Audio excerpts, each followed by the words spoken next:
இணைகின்ற அன்னை சபூரா தாய்க்கும் தாய் தமிழுக்கும் வணக்கங்கள். யாவருக்கும் வணக்கம். எனது சிறப்பு அழைப்பினை ஏற்று அவசரமாக திடீரென்று அழைத்து வந்திருக்கும் உங்கள் யாவருக்கும் சிறந்தாழ்ந்த வணக்கங்கள். ஒன்றும் இல்லை, நான் அரசியல்லையும் சினிமாவிலையும் 40 வருஷமாக இருக்கேன். நடிகன் ஆகிறதுக்கு முன்னாடி இருந்தே பொது வாழ்க்கையில் இருக்கேன். ஈழப் போராட்டம், காவிரி நீர் போராட்டம், பல சிறைக்கு சென்றிருக்கேன். கவர்னர் மாளிகை முன்னாடி போராடினேன். அடுத்த நாள் காலையில் ரேப்புன்னு கைது பண்ணப்பட்டேன். அது 11 வருடங்கள் கழித்து நிரபராதின்னு 50 லட்ச ரூபா நஷ்டஈடு கொடுக்கணும்னு குறிப்பிட்ட பெண்ணுக்கு உத்தரவு வந்தது. அப்புறம் இதெல்லாம் சொல்ல காரணம் இருக்குது.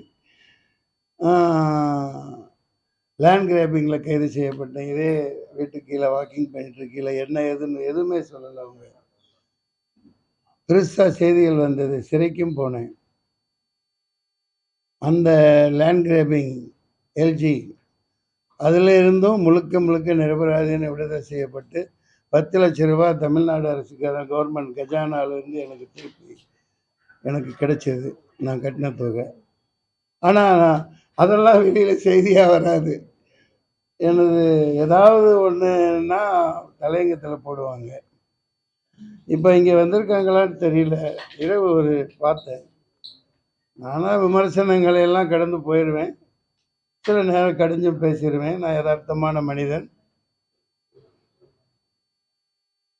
லைவ் போயிட்டுருக்கோம். இதில் என்னென்னா, இரவு என்ன நியூஸ் தமிழ் 24 இங்கே வரலையோ, வந்தாலும் ஒன்றும் வரவேற்கிறேன், தப்பில்லை.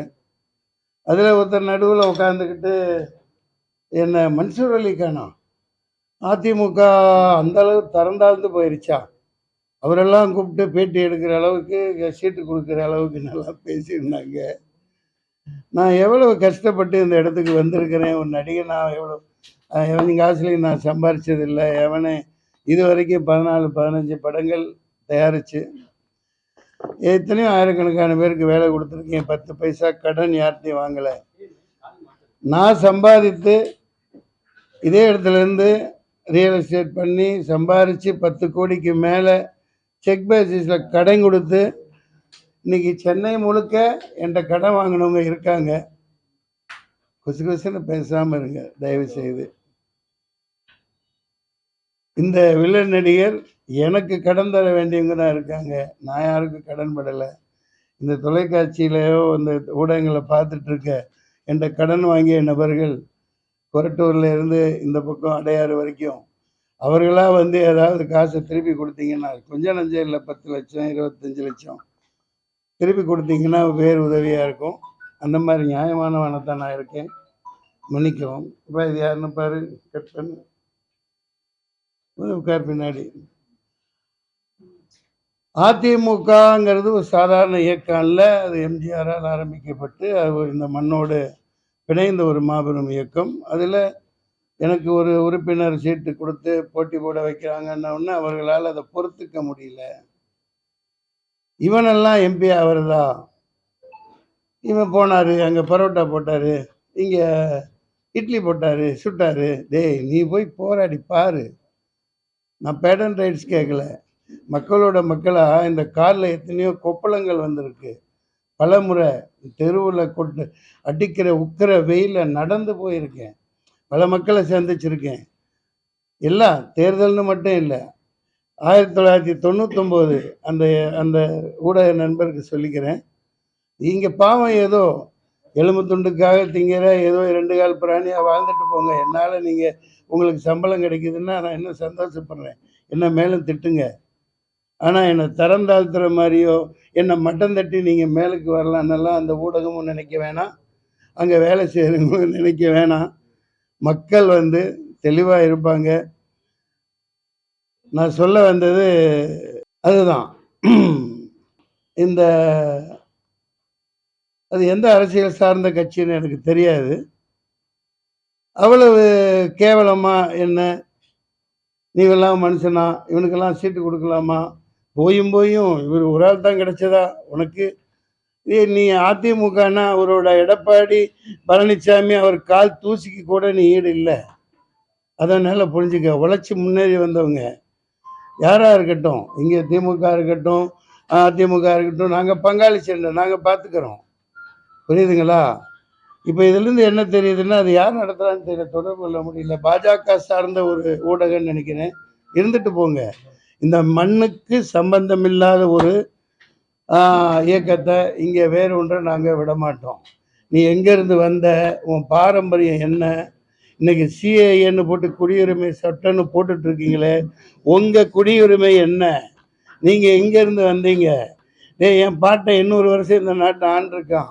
இந்த நாட்டு பூர்வ குடிகள் நாங்கள், இஸ்லாமியர்னு சொல்லலை, தாழ்த்தப்பட்டவர்கள், தலித்துகள், இப்படி எத்தனை மக்கள். அதாவது இந்த இடையிலே ஒரு தொலைக்காட்சியில் பார்க்குறேன், சத்தியம்னு நினைக்கிறேன், விளம்பரம் அதிகமாக அதில் தான் இப்போ பிரதமர் மோடி அவர்கள் வருது. மேரா பாரத் மேரா பரிவார், அதாவது ஒரு வெறியோட ஒரு பிரதமர் பேசுகிறார். அதன் பொருள் என் பாரதம் என் குடும்பம். நாங்களும் சொல்கிறேன், அதே தொலைக்காட்சியில் நீங்கள் ஒளிபரப்புவீங்க.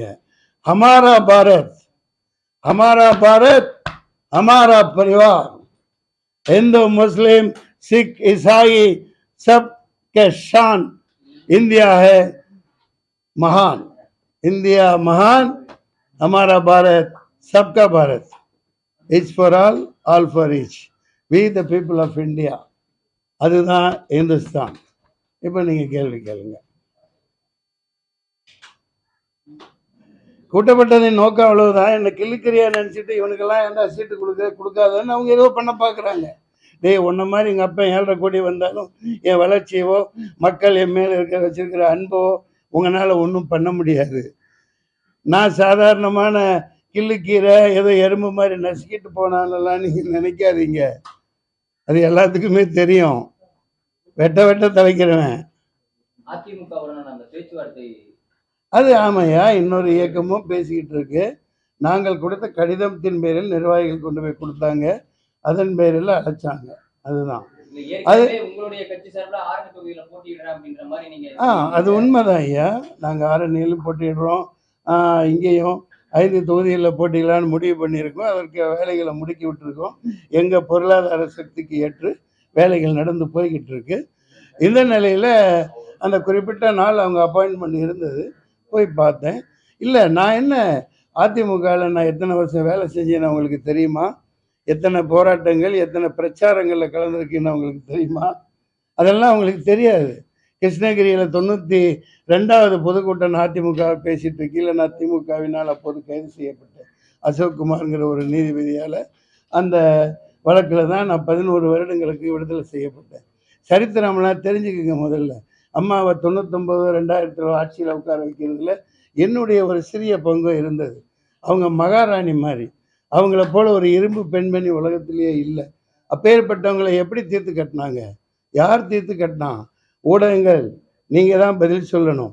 இதே இடத்துல இருந்து காலையில் எழுந்திரிச்சு 5 மணிக்கு வாக்கிங் போவேன். 6 தடவை 7 தடவை அவங்கள பார்க்க அனுமதிக்கலை. யார் தீர்த்து கட்டினா?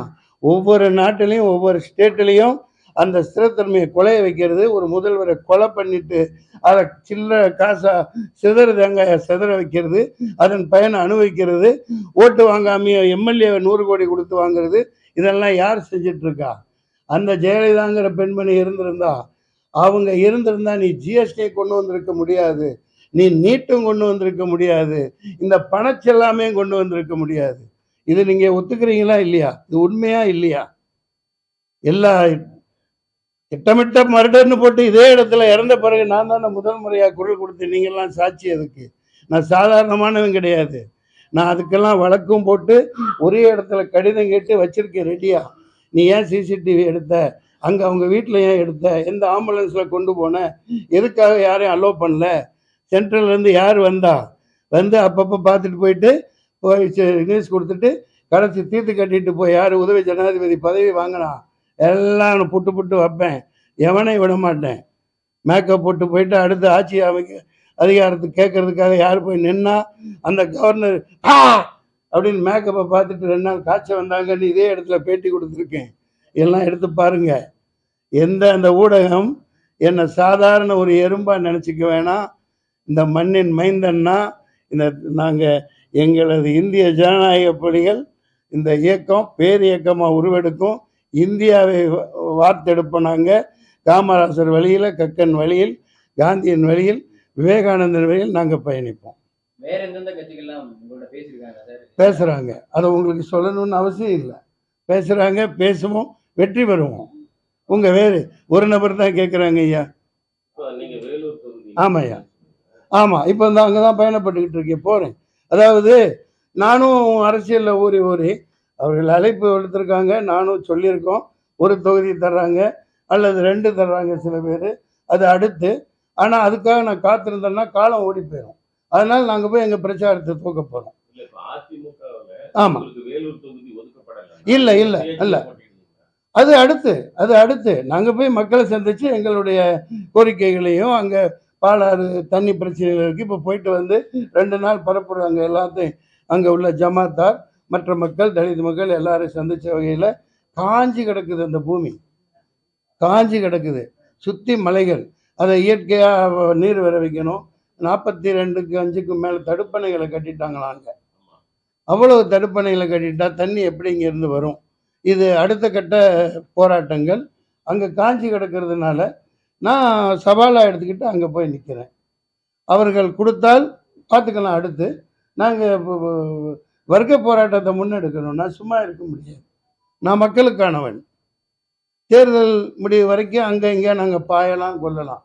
ஆனால் என்னை அண்டர் எஸ்டிமேட் பண்ணி எந்த ஊடகமும் நினைக்க வேணாம், பார்த்துக்கலாம். ஆமாம் ஐயா, அவர்கள் ஆளுங்கட்சியினர்கள், அவர்களுக்கும் கடிதம் கொடுத்துருந்தோம். இன்று மாலைக்குள் நாளைக்குள் தெரிய வரலாம். எனக்கு அதில் ஆட்சேபனை இல்லை. நாங்கள் எங்கள் உழைப்பை நம்புகிறோம், எங்கள் மக்களை நம்புகிறோம். அதில் நாங்கள் உறுதியாக இருக்கிறோம். ஆமாம். இம்முறையும் அவர்கள் தான் நிற்பதாக செய்தி கேட்கிறேன். அதை பற்றி நாங்கள் கவலை இல்லை. அவர்களெல்லாம் ஆண்ட பெரும் மக்கள், ஆண்டு கொண்டிருப்பவர்கள், மிகப்பெரிய மகா அஜானுபாகுவானவர்கள். நாங்கள் எளிமையானவர்கள்.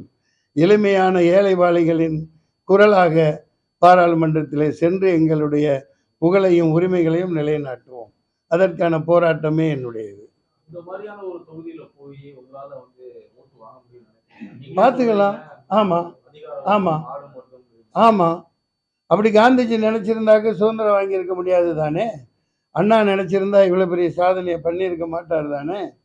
அவங்களுக்கு இப்போ அண்ணா பெரியார் போட்ட இயக்கங்கள் இருக்குது. அவங்க பேரை வச்சுட்டு வந்துட்டாங்க, இன்றைக்கி ஆண்டுகிட்டு இருக்காங்க. நான் அதை உடச்சி நாளைக்கு சொல்லுவேன், மக்கள்கிட்ட எடுத்து இயம்புவேன் இல்லையா. மிகப்பெரிய ஆபத்தான ஒரு இதில் இருக்குது. நீங்கள் இவ்வளோ விவரமாக என்னை கேள்வி கேட்குறவங்க, இந்த ஓட்டு மெஷினை ஒலி இதை கொண்டு வராதுன்னு ஏன் யாருமே சொல்ல மாட்டேங்கிறீங்க? யாருமே ஏன் வாய் திறக்க மாட்டேங்கிறீங்க? இதை எத்தனை பேர் அப்போ ஊடகங்கள் ஆளுங்கட்சிக்கு ஆதரவானதாகவும் என்ன சொல்கிறது, ஏன் அப்படி வாய்மூடி மௌனியாக இருக்கீங்க? ஐயா, ஒரு இது வந்தால் தானாக முன் வந்து சோமோட்டோ வழக்கு போடுறாங்க அமைச்சர் மேலே, மக்கள் போராடுறாங்க. தொடர்ந்து அந்த மெஷினை வச்சு ஏமாற்றி ஆட்சியில் உட்காந்துருக்கிறவன் 1ஆம் நம்பர் ஏமாத்துக்காரன், 1ஆம் நம்பர் அயோக்கியன். உண்மைதானே? நீங்கள் மக்கள் ஒன்றும் இல்லைவா, பேப்பரில் நடத்து, நாளைக்கே நடத்தி பாரு. அப்போ இவ்வளோ அடக்குமுறைகள் இருக்குமா? ஒவ்வொருத்தன் காலையும் விழுந்து கெஞ்சி கும்பிட்டு ஓட்டு கேட்பீங்கல்ல, ஒரு காலையும் விழுவீங்கல்ல. இல்லை, அப்போ ஏன் எல்லாம் வாய் முடிக்கிறீங்க நீங்கள்? இன்றும் நான் கேட்கிறேன், இன்னைக்கு வரைக்கும் போராடிட்டு தான் இருக்கேன்.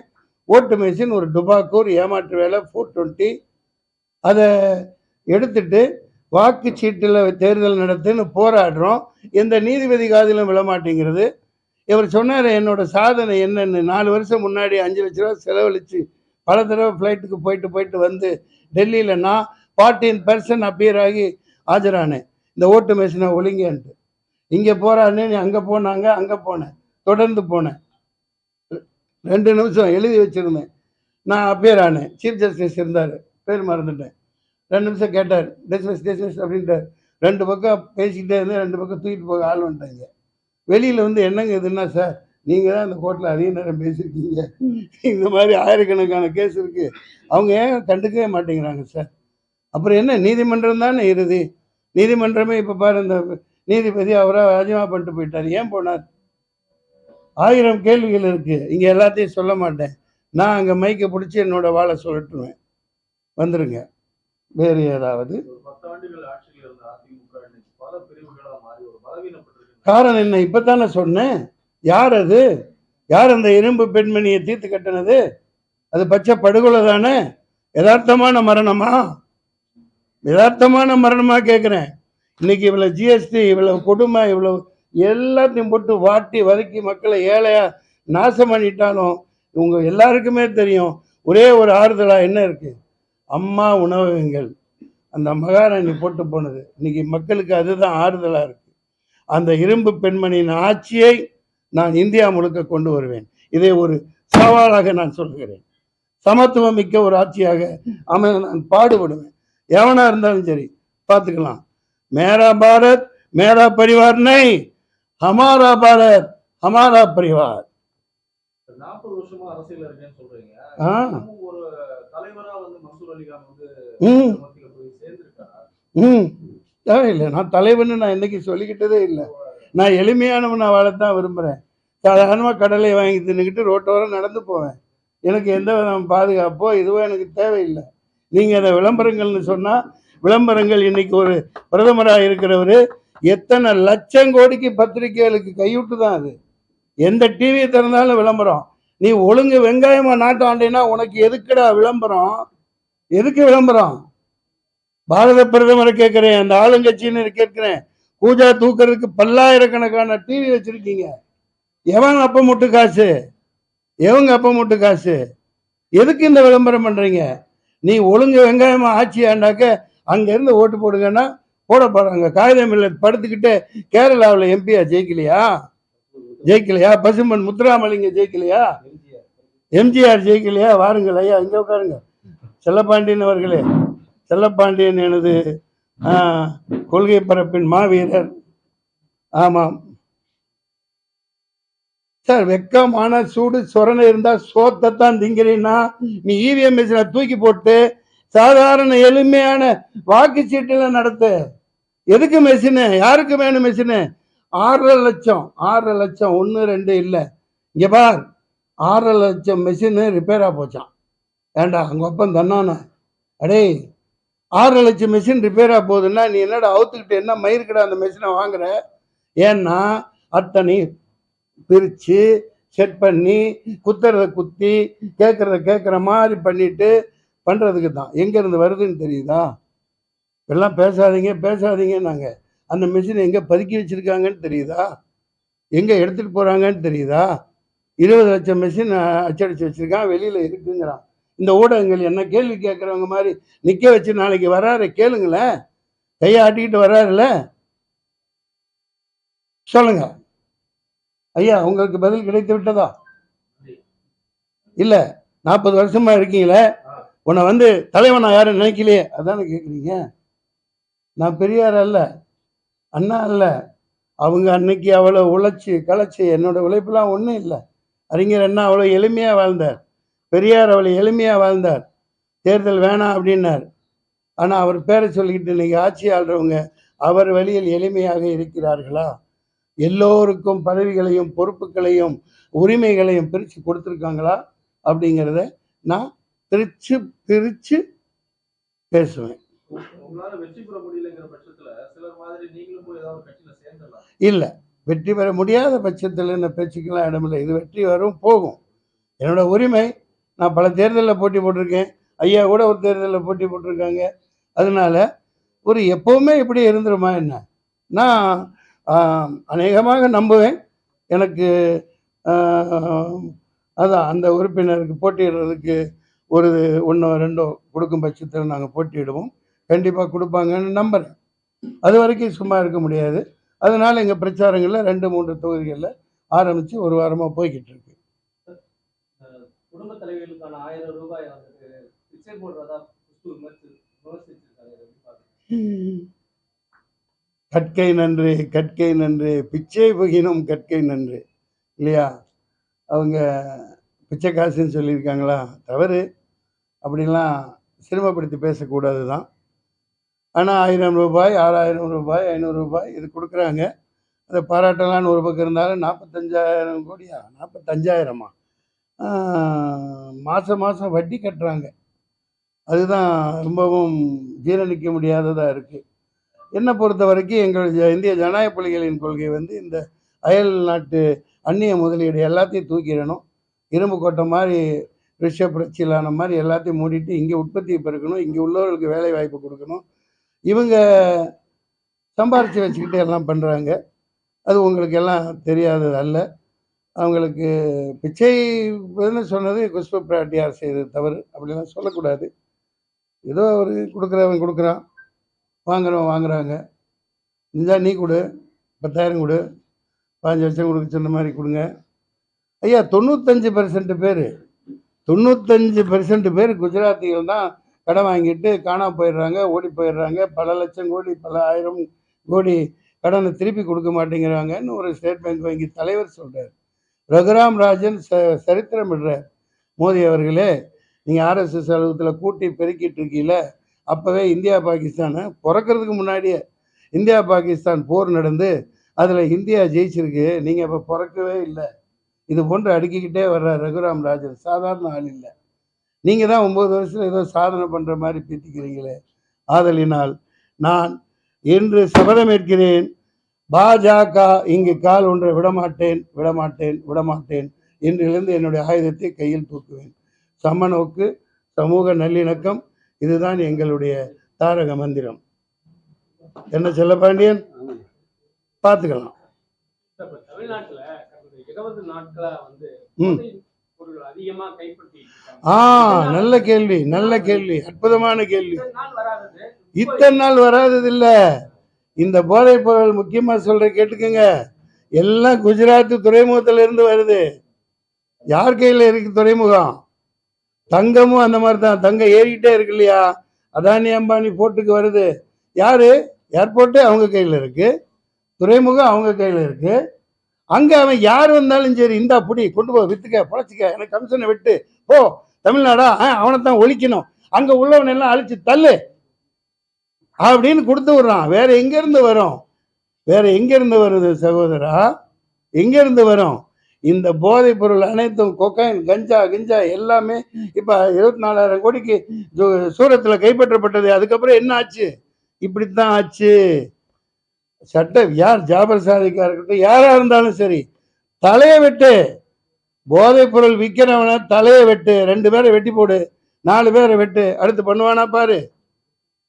எதுவும் போதை மதுவும் இருக்கக்கூடாது, மதுவும் இருக்கக்கூடாது. தமிழ்நாட்டை ஒழிங்க, என்ன அதை பார்த்துக்கலாம்.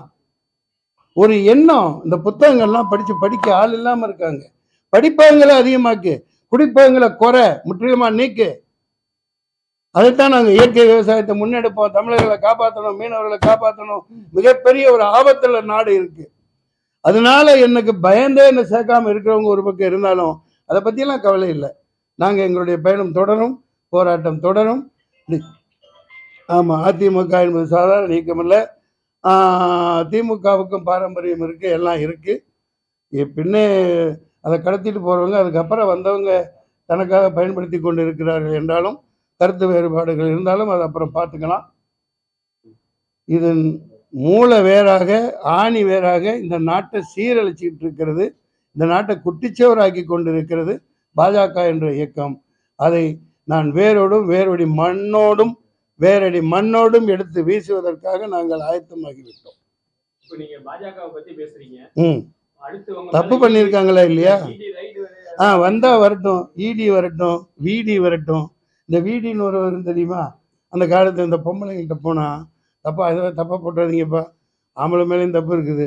அந்த மாதிரி வீடி வந்து போய் அங்கங்கே அரின்னு அரிச்சிக்கிட்டு 2 பக்கம் அரிச்சிக்கிட்டு இப்படியே டாக்டர்கிட்ட ஓடுவான். அவர் அது என்னமோ சேவபால், என்னது சைபால், அது ஒரு டப்பியை வாங்கி யூஸ் பண்ணுறவன் இருக்கான். அந்த கையிலேயே போட்டு பரோட்டா மாஸ்டர் இருக்கான், ரோடு போடுவான். அந்த மாதிரி பல இதுக்கு அந்த காலத்தில் வீடி வந்தது, இந்த காலத்தில் ஈடி வருது. அதேவர்கள் ஆயுதத்தில் ஒன்று. என் ஆஃபீஸுக்கு வந்தால் என் கக்கூசு பாத்ரூம்லாம் க்ளீன் பண்ணிட்டு தான் போகணும். ஏன்னா என் ஆஃபீஸு 20 வருஷமாக எப்படி இருக்குன்னு உங்களுக்கு தெரியும். நான் என்ன நிலையில் இருக்கேன்னு தெரியும்.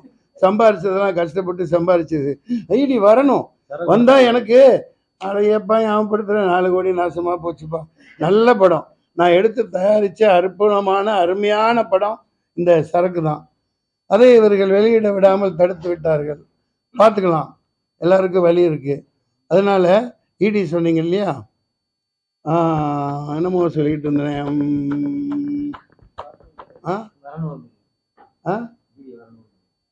வீடி வரணும் கூடப்பா. நீ பாரு ஈடி வரணும்ப்பா. நீ வேற, அவன் மறந்து போயிருக்கான். தப்பு பண்ணாமே வீடி வர சொல்கிறேன். அதே மாதிரி நில்லுங்க ஈடி. ஆகா ஆகா, ஆமாம், ஈடி வந்து அனுப்புகிறாங்க, அப்புறம் நீதிபதியில் கிளப்பி விடுறாங்க. சும்மா இருக்கிறவனே அந்த கேஸ் கொண்டா, அவன் எப்படி ஜெயிச்சான்னு பார், அது மறுபடியும் கொண்டா. இந்த எலெக்ஷனுக்கு ஏதாவது இவிஎம் மெஷினுக்கு ஏதாவது பண்ண மாட்டேங்கிறீங்களே? எல்லாத்துக்கும் ஒரு சட்டம் தானே, இப்போ இருந்தாவது பண்ணுங்கப்பா. சொல்லுப்பா. அதே மாதிரி எந்த கட்சியோடையும் கூட்டணி வைக்க மாட்டோம் அப்படின்னு சொல்லி பேசின ஒரு கட்சியாகட்டும், அவங்களை எதிர்த்து பேசின ஒரு கட்சியாகட்டும், 2 பேருமே ஒருத்தவங்களோட கூட்டணி வச்சிருக்காங்க, இன்னொரு போய் கட்சியை இணைச்சிட்டாங்க. நீங்க யார சொல்றீங்கன்னு தெரியுதப்பா. கிளிய வளர்த்தி கிணத்துல பாலும் கிணத்துல தள்ளிட்டே நாட்டாம அப்படிங்கிறியா? சரத்குமார் அவர்கள் ஒரு சக நடிகர், எனக்கு மூத்தவர். ஆமாம். அப்புறம் நடுராத்திரியில் என் பொண்டாட்டி எழுப்பி கேட்கலாம் சொல்லக்கூடாது, அது அவங்க பிரச்சனைப்பா. இப்போ நீங்கள் கேட்க வந்தது கேளுங்க. கொஞ்ச நேரம் சிரிக்கலான்னு சிரித்தேன். நாளைக்கு ஏன் கட்சின்னு சொல்லுவீங்க? நீங்களுமே ஒரு கட்சியை வந்து ஆமா நாளைக்கு அந்த மாதிரி முடிவுகள் ஏதாவது எடுக்கப்படுமா? இல்ல இப்ப எடுத்துக்கிறவங்கள பத்தி உங்களுடைய கருத்து என்ன? அப்பா அதுக்கு நான் ஆரம்பிக்காமே அழைச்சிட்டு போயிடுவேன். என்ன ஏதோ இப்பதான் ஆரம்பிச்சிருக்கோம்.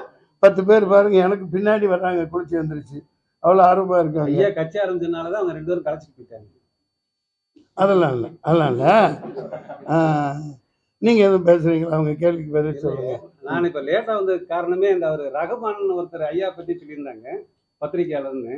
ரகுமான் பத்திரிகையாளர். சரி, ஒரு பத்திரிகையாளர்னால அவரை பத்தி பாப்போம். கூகுள், ஃபேஸ்புக் எல்லாம் பார்த்தா அது ஒரு லூசு பயலா இருக்காங்க அவங்களுக்கு. அதெல்லாம் பேசுவாங்க இல்லையா? நான் எது சொல்றேன்னா, நம்மனால ஒரு காசு வேணும். அதாவது ஒரு இந்த மண்ணுக்காக, சரக்கு மது ஒழிப்புக்காக, இந்த ஐயா சொன்ன மாதிரி குட்டா ஒரு ஆட்சியிலையும் கஞ்சா ஒரு ஆட்சியிலையும் இருக்கின்ற நிலைமையில சரக்கு படத்தை எடுத்து 4 கோடி ரூபாய் லாஸ் பண்ண ஒரு அற்புதமான இந்த மண்ணின் மைந்தர் ஐயா மன்சூர் அலிகான், விவசாயிகளுக்காக போராட்டம் நடத்தியவர், மீனவர்களுக்காக போராட்டம், ராமேஸ்வரத்துல போராட்டம் பண்ணியவர், இப்படியெல்லாம் செஞ்சவரை வந்து அவர் வந்து எதை இவரை நேற்று போன நிகழ்ச்சியில மது ஒழிப்புக்காக ஐயா சசி பெருமாளோட களத்துல நின்ற செல்லப்பாண்டியன் போயிருக்கிறான். வியாபாரிகளுக்காக குரல் கொடுக்கக்கூடிய சபீர் போயிருக்கிறாரு. தமிழ் மண்ணுக்காக குரல் கொடுத்த பொதுச்செயலாளர் கண்ணதாசன் வந்திருக்கிறாரு. கல்விக்காக குரல் கொடுத்த ஐயாசாமி இல்லையா? உணர்ச்சிப்படல. அவர் பத்திரிகையாளர், அதுக்கு தர வேண்டாமா? இவரு ஐயா 300 படங்களுக்கு மேலாக பகுத்தறிவை ஊட்டிய பூனைய குறுக்க விட்டு படம் எடுத்தவர் ஐயா மன்சூர் அலிகான். நான் பகுத்தறிவு எல்லாம் ஊட்டலங்க, நீங்க வேற காசு கொடுக்கறது.